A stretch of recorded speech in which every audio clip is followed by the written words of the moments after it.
Olá, galera.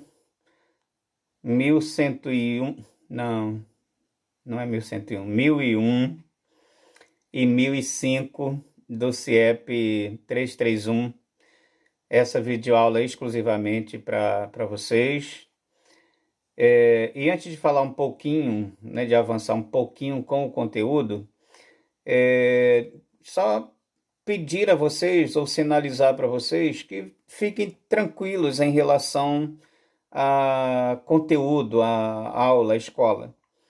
Porque nesse momento, gente, não precisamos ficar assim preocupados com nota, com esse tipo de coisa. Nós temos que fazer as atividades, obviamente.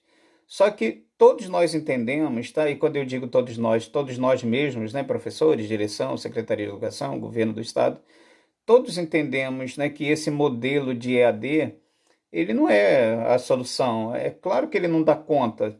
E também não é, o ensino médio não virou EAD, né, educação à distância. É uma situação momentânea, gente, e que precisamos fazer isso, tá? Porque, assim, se você tem acesso à internet, então você não tem por que não acessar, não participar das aulas, né? Não responder às atividades. Agora, tem aquela turma que não tem acesso, a gente sabe dessa realidade, tá? Nós não estamos ignorando essa realidade. Então, o que eu quero tranquilizá-los é assim, ninguém vai ficar prejudicado, ninguém vai sair prejudicado em relação à nota por estar participando do EAD ou não estar participando. Tá? Assim, se você tem acesso, tem uma rede legal, tem internet, não tem razão nenhuma para você não participar. Mas aquele colega que não tem, e todos nós sabemos que são muitos que não têm, nós estamos atentos a isso, nós estamos ligados, como dizem vocês, em relação a isso, tá? Então fiquem bem tranquilos. Por enquanto é fazer e respondendo as atividades na medida do possível, os que têm acesso, né? E quando voltarmos para o presencial, aí sim a gente vai conversar sobre notas, sobre essas questões todas, tá? De momento, não precisa ficar preocupado, tenso em relação a isso, beleza? Bom, sobre a questão do conteúdo, o que for necessário a gente repetir na volta, a gente vai repetir. Então, eu nem, se vocês estiverem observando, eu nem estou focando tanto a gramática, né? Porque eu sei que nessa modalidade a gramática vai ficar mais complexa. Então, eu estou adiantando o que eu posso em relação à produção de texto, à interpretação de texto e algumas aulas de literatura que eu vou postar nas próximas semanas, né? Então, por enquanto é isso. Nesse momento, nosso foco é trabalhar mais essa questão da interpretação, da análise do texto, tá? No presencial, eu já cheguei a comentar com vocês que dentro do que nós chamamos de tipologia ou tipo do texto, nós temos a descrição, a narração, a dissertação. Descrição, nós até chegamos a fazer um trabalho, né? Aliás, eu acho que a gente chegou a fazer um de cada coisa, ou pelo menos de dois. Descrição é quando a gente se descreve. Ou quando a gente se descreve, né, que vai ser o autorretrato, ou quando a gente descreve uma outra pessoa, ou um ambiente, ou uma coisa. Isso é descrição.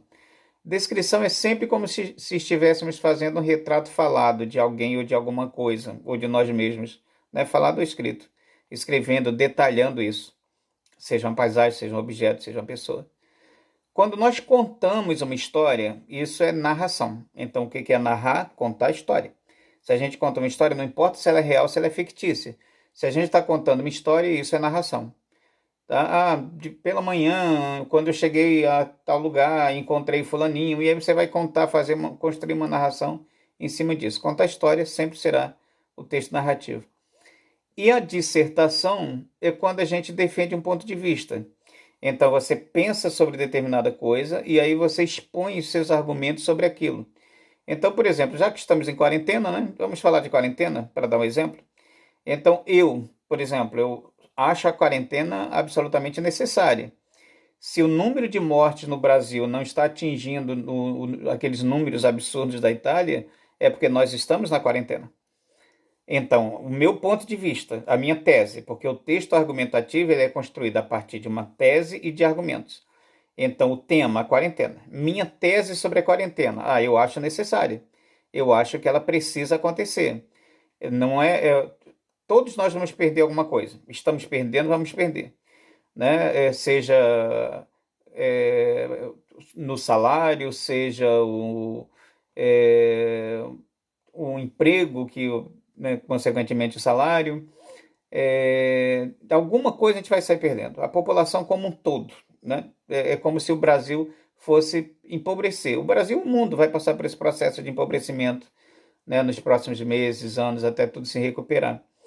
Só que pense assim, gente, se nós estivermos vivos, mesmo que a gente quebre, que perca emprego, que perca um dinheiro temporário do pessoal que é autônomo, a gente, depois que isso passar, a gente vai conseguir se reconstruir. Todo mundo vai conseguir se reconstruir. Agora, se nós morrermos, aí não tem jeito. Vai reconstruir o quê? A gente não aprendeu ainda a ressuscitar, né? Então ela é necessária, então a quarentena é necessária como garantia de vida. Depois a gente pensa no resto. Então, isso é um exemplo de uma construção argumentativa, né? Eu coloco o meu ponto de vista e explico por que eu penso daquela forma, tá? Essa argumentação eu posso fazer de uma forma expositiva, né? Eu posso expor através de uma série de informações, construir meus argumentos a partir de informações. Eu posso construir essa argumentação utilizando exemplos científicos e por aí vai, tá? Então, dentro da tipologia do texto, aí nós vamos ter vários outros formatos dentro dessa tipologia, digamos assim. Então, por exemplo, no texto narrativo, eu vou ter os gêneros textuais. Aí, dentro do gênero narrativo, dentro do texto narrativo, eu vou ter a crônica, o romance, a novela, o conto, tá? Isso tudo é exemplo de narração. Dentro da dissertação, né, eu vou ter o texto dissertativo argumentativo. E eu vou poder, dentro dessa modalidade, eu tenho o texto científico, eu tenho o texto legislativo e por aí vai. Outra coisa, toda vez que a gente vai interpretar um texto, primeira coisa que a gente precisa saber, com que tipo de texto a gente está lidando. Porque assim, eu não posso interpretar um poema, que é um texto literário, ou uma letra de música, do mesmo jeito que eu interpretaria um texto científico. Não tem nada a ver. Se eu fizer isso, é claro que eu vou cometer erros, que eu vou falar alguma bobagem, que eu vou fazer bobagem na interpretação. Eu não posso pegar um texto religioso e interpretar como se fosse uma bula de remédio. Eu não posso pegar um texto religioso e interpretar como se fosse um poema, embora possa existir poesia no texto religioso, né? Então, nós sabemos que existe o texto publicitário, né, o da propaganda, que quer convencer alguém a consumir um produto ou um serviço. Ou da antipropaganda, né, do tipo não fumar, por exemplo, seria antipropaganda. O Ministério da Saúde adverte, fumar é prejudicial à saúde. É um exemplo de antipropaganda, né? Ou seja, a propaganda ou antipropaganda tem por objetivo sempre mudar o comportamento do interlocutor.